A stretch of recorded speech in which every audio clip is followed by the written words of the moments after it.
Welcome to the Creek Road Baptist Pulpit. These weekly podcasts feature expository messages delivered to edify the soul. Now let's join Pastor Dave as he presents this week's message. All right, you have your Bible, just turn over to Amos chapter 9. Well, Amos gives us something really wonderful here. When you read the prophets are always specifically, they're directing their remarks at whomever that they're talking to. In this case, it's Israel. And they're pronouncing judgment, and they're doing it in creative ways to try to get the people's attention so that they'll repent and turn to the Lord. But every time in the prophets, whether it's major prophets or minor prophets, you have this little piece, and you need to look for it in every one of the prophets, this little piece of hope that they come with. And it's always centered around the house of David. I was reading it, John Calvin, he said this. He said, "Now, where solace is promised in affliction, especially where the deliverance of the church is described, the banner of trust and hope in Christ himself is prefigured." And that's exactly what Amos does for us here in chapter 9 of his prophecy. So, if you have your Bible open there, we're just going to read two verses this morning, 11 and 12.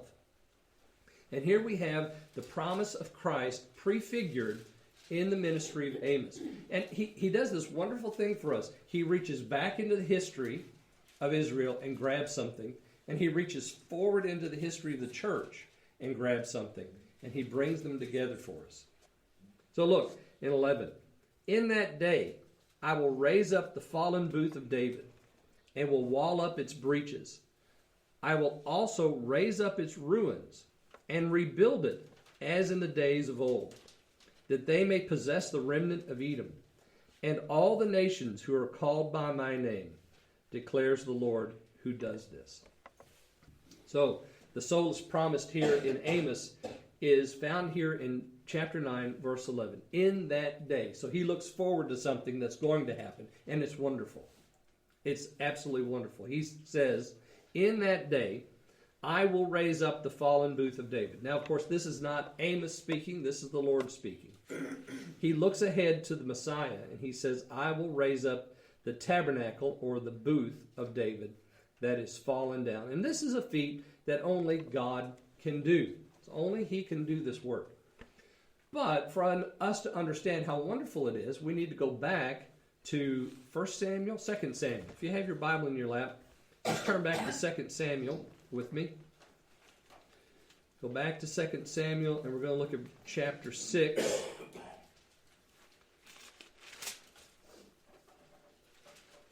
And here in chapter 6, we have the story of the tabernacle that David builds. Chapter 6, and let's just read verses 17 through 19. I'll fill in a little backstory here in just a minute, but let's read the passage first. So 2 Samuel 6, beginning with verse 17. "So they brought in the ark of the Lord and set it in its place inside the tent which David had pitched for it. And David offered burnt offerings and peace offerings before the Lord. When David had finished offering the burnt offering and the peace offering, he blessed the people in the name of the Lord of hosts. Further, he distributed to all the people, to all the multitude of Israel, both to men and women, a cake of bread and one of dates and one of raisins to each one.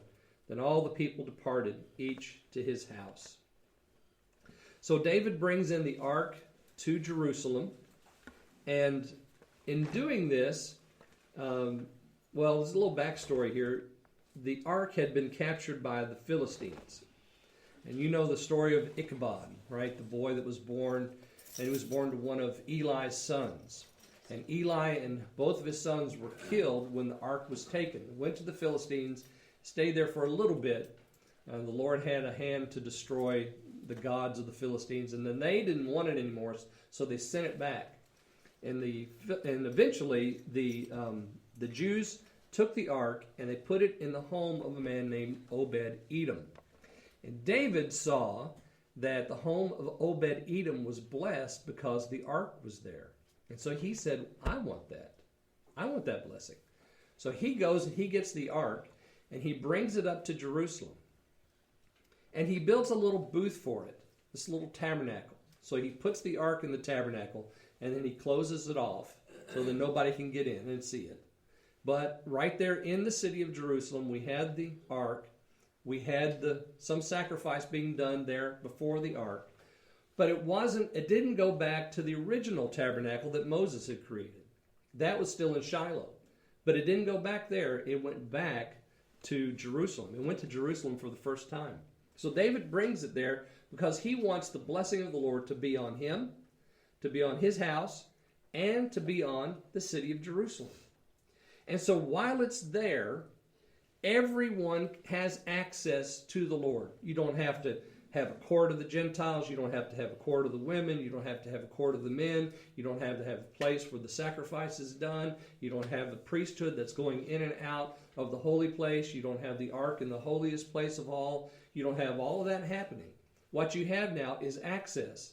And this is just a short time between when the ark left the tabernacle, say 20 years until David brings it into Jerusalem, and then it's probably another 20 years before Solomon creates or begins to create the temple. So you have this very short window when now suddenly everybody can have access, if they go to Jerusalem, to that place. No one is excluded. And so the tabernacle of David was a place where there was lots of singing, there was lots of music, the ark was there, the presence of the Lord was there, and there was freedom in worship. And so that's what the ark, or this tabernacle, represents.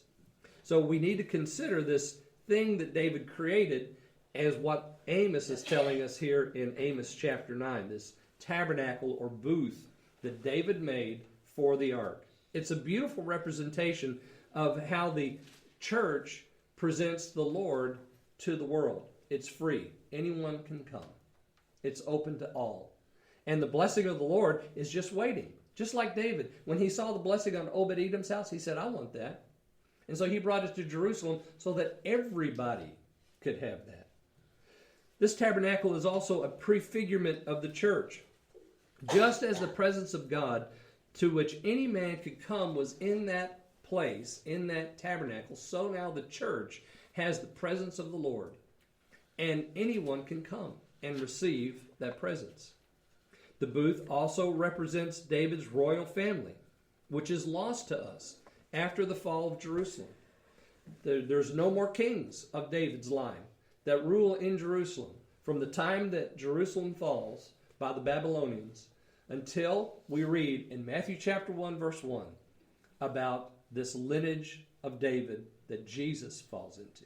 And Matthew begins with Abraham, and he goes through Jacob, and he goes through David, and then he comes all the way up to the Lord Jesus. And it's not until then that we hear anything about the line of David. It's lost to Israel. But now the prophet's words are being fulfilled in the Lord Jesus. The days are coming, declares the Lord. The fallen booth of David I will raise up, and I will wall up its breaches, and I will raise up its ruins, and rebuild it as in the days of old.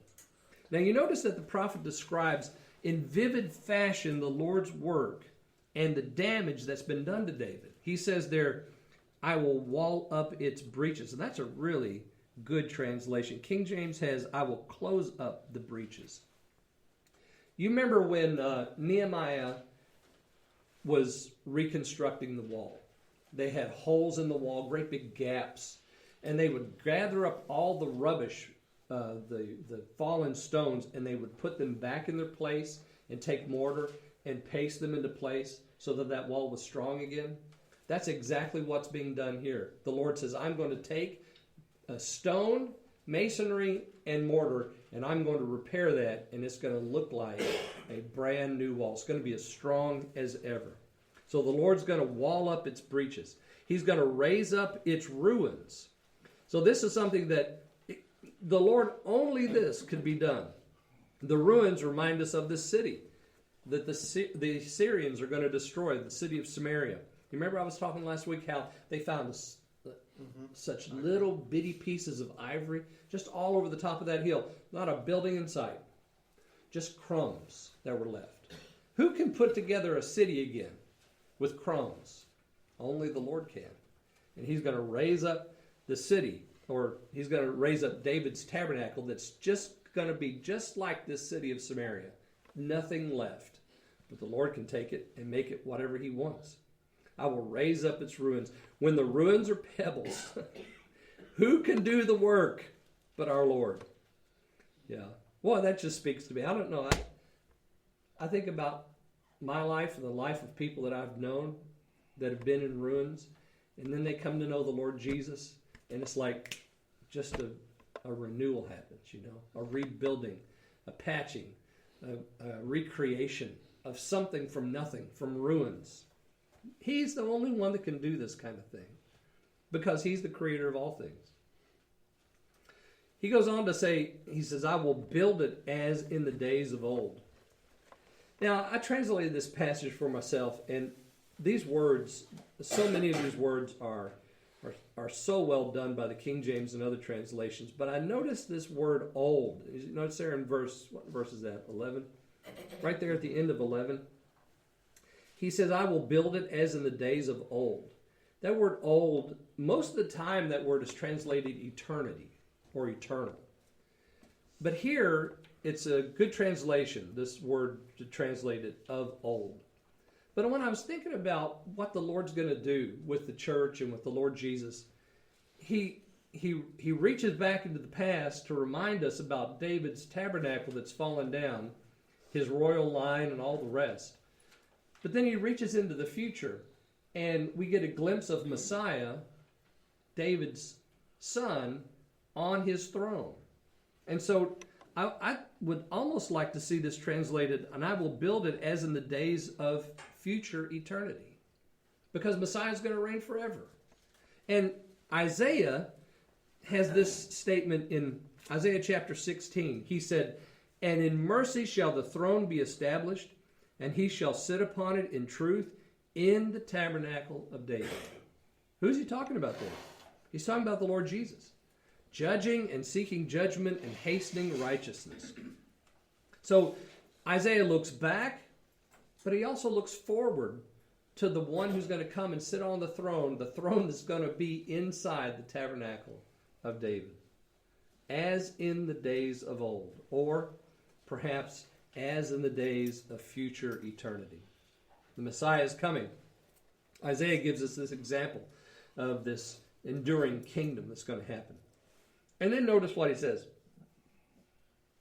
Verse 12. That they may possess the remnant of Edom and of all the heathen which are called by my name. So what's behind this? What's the motivation of the Lord to do this work? We have it here in verse 12. That.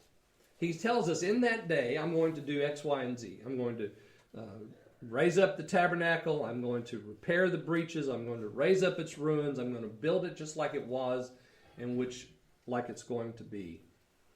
And he then tells us why. Here's the why question answered. Why, Lord, are you going to do this?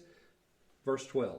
That they may possess the remnant of Edom, that all the heathen and all the heathen which are called by my name. So this is the motivation of the Lord. Now, when you read the New Testament, you come across a place in Acts chapter 15 where this exact passage is spoken. And I'll just invite you to look over there with me. Acts chapter 15. This is the first council of the church. James is speaking. Verse 13 is where this begins.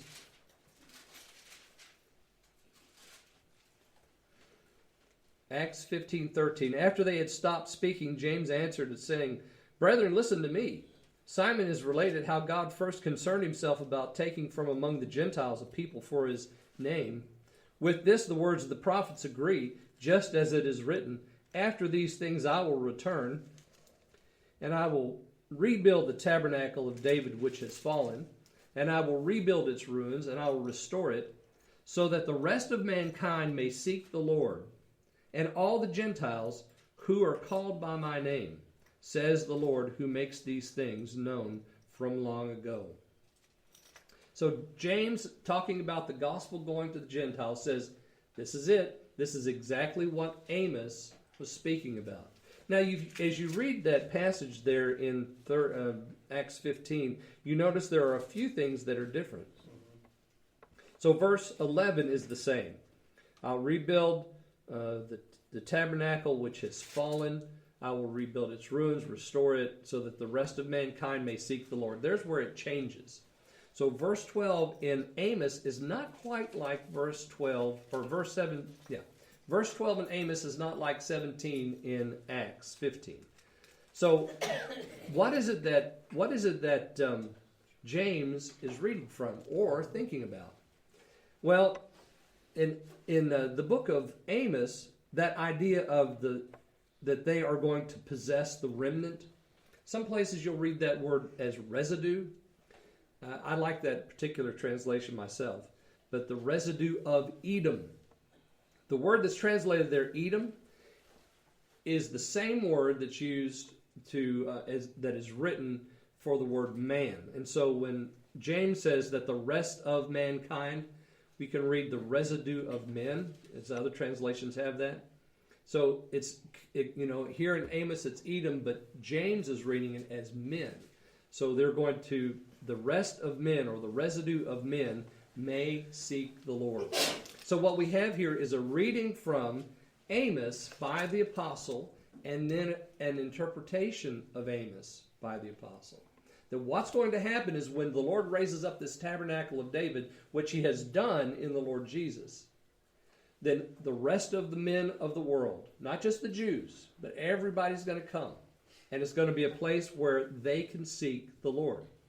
And he goes on to say there in 17, and all the Gentiles who are called by my name, which is exactly what we have in Amos chapter 9, verse 12. All the Gentiles who are called by my name. So it isn't just about the restoration of David's kingdom, but it's about an expansion of that kingdom in Christ, which includes all of us. Usins. We get to be part of that. It's wonderful. It's wonderful. So he reaches back and finds this picture of the tabernacle that's fallen, and he reaches forward, and we see this picture of Jesus sitting on the throne in David's tabernacle, and Amos brings it all together, and James tells us this is what has happened. The tabernacle has been rebuilt. The Lord Jesus is bringing in all the Gentiles now. All the ones that are called by his name are going to come. And why is this done? Amos tells us very, very clearly here at the very end of verse 12, saith the Lord that doeth this. God has done this for his own glory, which is why he does everything. He does it for his own glory. And so we come in here this morning in this little basement. We sit on these metal chairs. We sing these songs. We give our gifts. We pray our prayers. We listen to some exhortation from the Scripture. And we do that because the Lord has created us to glorify him. This gathering speaks of God's glory and of his wonder and of his love and of his great grace. The tabernacle of David is being rebuilt. Just look around here. It's right here. In everyone in whom dwells the Spirit of the living God. Yeah. God is doing it for his own glory. And this is perfectly suited for us because next week we begin Lent. We begin preaching through the New Testament as we lead up to Easter. And the Tabernacle of David is a great place for us to launch off into that thought about the coming of the Lord Jesus to the cross. Jesus will meet you. Thanks for listening to this week's message. Please join us again next time for another installment of the Creek Road Baptist Pulpit.